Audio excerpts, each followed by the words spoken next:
ఈరోజు ఎమ్మెల్యే అయిన తర్వాత భీమా ప్యారడైస్ తిరుపతికి రావాలని చెప్పి కోరగా నేను ఎమ్మెల్యే గారు ఏదో అర్జెంటుగా రమ్మంటా ఉన్నాడని చెప్పి నేను కార్ బుక్ చేసుకొని అక్కడికి వెళ్ళడం జరిగింది. రూమ్ నెంబర్ 109 జూలై 6వ తారీఖు రోజు నేను అక్కడికి వెళ్ళడం జరిగింది. అక్కడ ఎవరూ లేదు, ప్రశాంతంగా ఉండింది. ఎమ్మెల్యే గారు మాత్రమే రూమ్లో ఉన్నారు.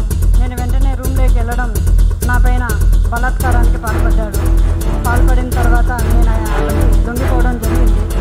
జరిగిన తర్వాత ఈ విషయం ఎక్కడైనా బయట చెప్పామంటే నేను చంపేస్తాను, కుటుంబాన్ని చంపేస్తాను అని చెప్పి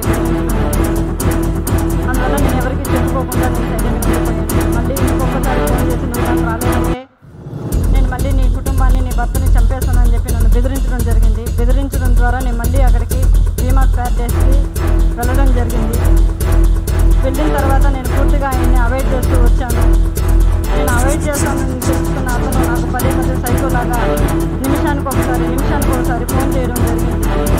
అది గుర్తించిన నా భర్త ఎమ్మెల్యేని 9 సార్లు కాల్ చేస్తున్నాడని చెప్పి నా మొబైల్ ఇచ్చేసి నన్ను కొట్టడం, నన్ను బెదిరించడం చాలా చేశాడు. చేసిన తర్వాత నేను ఆ బాధను భరించలేకుండా నాకు జరిగిన బాధని నేను ఆయనతో వివరించడం జరిగింది. వివరించినప్పుడు నా భర్త ఇలానే నీకే జరిగిందా, చాలామందికి జరిగిందా అన్నప్పుడు చాలా మహిళలు, గవర్నమెంట్ ఎంప్లాయీస్ కూడా ఉన్నారు, ఇందులో మహిళలు చాలామంది బలైపోతున్నారు చెప్పినప్పుడు ఆయన సూచించారు నన్ను.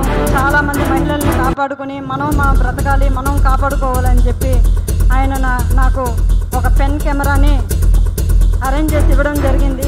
జరిగిన తర్వాత ఆగస్టు 10వ తారీఖు భీమా ప్యారడైస్కు 1:30 వెళ్ళడం జరిగింది. అక్కడ జరిగిన కామ క్రీడలను నేను రికార్డ్ చేసుకొని తీసుకొచ్చి నా భర్తకి ఇవ్వడం జరిగింది. అటు తర్వాత నేను మంగళగిరి పార్టీ ఆఫీస్ గారికి, పెద్దబాబు గారికి, చిన్నబాబు గారికి ఇద్దరికి నేను తెలియజేయడం జరిగింది. వాళ్ళ ద్వారా మాకు పిలుపు వస్తుందని ఇన్ని రోజులు వెయిట్ చేశాము. తర్వాత ఈ విషయం ఆయన తెలుసుకొని నన్ను బ్లాక్మెయిల్కి గురి చేయడము, మా ఇంటి చుట్టూ 4-5 మందిని పంపించి నన్ను వెతకడం చేస్తున్నాడు. నాకు ప్రాణహాని ఉంది, ప్రాణ భయంతో నేను ఇక్కడికి రావడం జరిగింది. అంతేకాకుండా ఇలాంటి చీడ పురుగులు తెలుగుదేశం పార్టీలో ఉన్న రోజులు తెలుగుదేశం పార్టీకి మంచి పేరు రాదని చెప్పి బాబు గారికి తెలియజేస్తున్నాను. అయ్యా బాబు గారు, నేనేదో తెలుగుదేశం పార్టీని కించపరచాలని చెప్పి నేను ఇక్కడికి రాలేదు. అతని వల్ల నాకు ప్రాణహాని ఉంది, నన్ను నేను కాపాడుకోవాలని చెప్పి నేను ఇక్కడికి రావడం జరిగింది. ఇతన్ని కానీ మీరు వెంటనే సస్పెండ్ కానీ చేయలేదంటే నాలాంటి అమ్మాయిలు చాలామంది మహిళలు శీలాన్ని కోల్పోయి బయట రాలేకుండా కుంగిపోతూ ఉన్నారు. మీరు అది గుర్తించి అతన్ని వెంటనే సస్పెండ్ చేయాలని నేను మీకు కోరుకుంటున్నాను.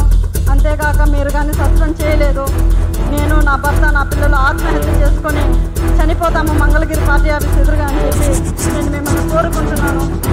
శరణు మహాప్రభు చంద్రబాబు నాయుడు గారు, మాకు మీరే దిక్కు శరణు బాబు అని కోరుకుంటున్నాను.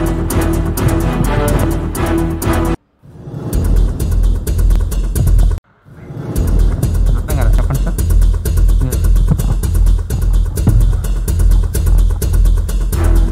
బాబు గారు ఎమ్మెల్యే గారిని ప్రకటించినప్పటి నుంచి నేను బాబు గారిని సీఎం కావాలని చెప్పి, ఆయన ప్రకటించిన ఆదిమూలం గారు ఎమ్మెల్యే కావాలని చెప్పి నేను ఆయనతో పాటు క్యాన్వాస్ చేయడం జరిగినప్పుడు నా మొబైల్ నెంబర్ అతని దగ్గర ఉండడం జరిగింది. ఆ మొబైల్ ద్వారా నన్ను ట్రాక్ చేసి నన్ను బ్లాక్మెయిల్ చేసి అతను లొంగ తీసుకోవడం జరిగిందండి.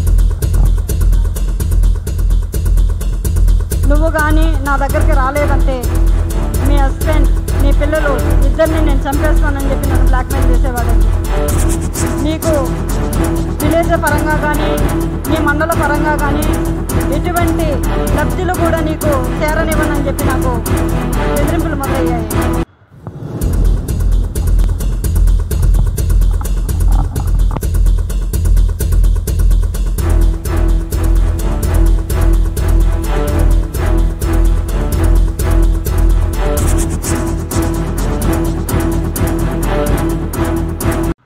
నా పేరు బాబు, లక్ష్మి నా భార్య.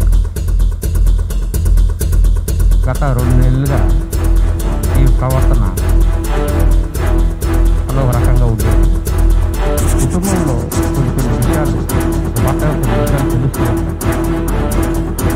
దీని పరిగణలోకి తీసుకుని ఎమ్మెల్యే అధికారి, ఒక సచివుడు, నియోజకవర్గాన్ని ఎంతోమంది ప్రజాప్రతినిధులు ఉంటారు. ఆయనకి కొన్ని సమస్యలు ఉంటాయి. ప్రజల కోసం ఒక మంచిని చెయ్యాలనేదే ఒక ఎమ్మెల్యే ధర్మం. అంతేగాని ప్రజలే ఉంటూ ప్రజల్లో తిరుగుతూ ఆడవాళ్ళపైన అత్యాచారం చేయటం ఇది మహానేరం. టీవీ సోదరులకి మిత్రులకి కానీ చెప్పేది ఒకటి సమస్య. ఆడజాతికి అంతం ఎప్పుడో జరిగింది, 10 మంది అనుకుంటాం, చదువుకుంటా ఉన్నాం. ఒక ఎమ్మెల్యేనే ఇది మరి సాధారణ మనుషులు ఆలోచన. మన చిన్నప్పుడు చదువుకున్న చదువులు ప్రజల చేత, ప్రజల కొరకు, ప్రజలచే ప్రజాస్వామ్యం ఎదుకోబడ్డ ప్రజాస్వామ్యంలో ఒక ఎమ్మెల్యే ప్రజలకి రక్షణ లేకుండా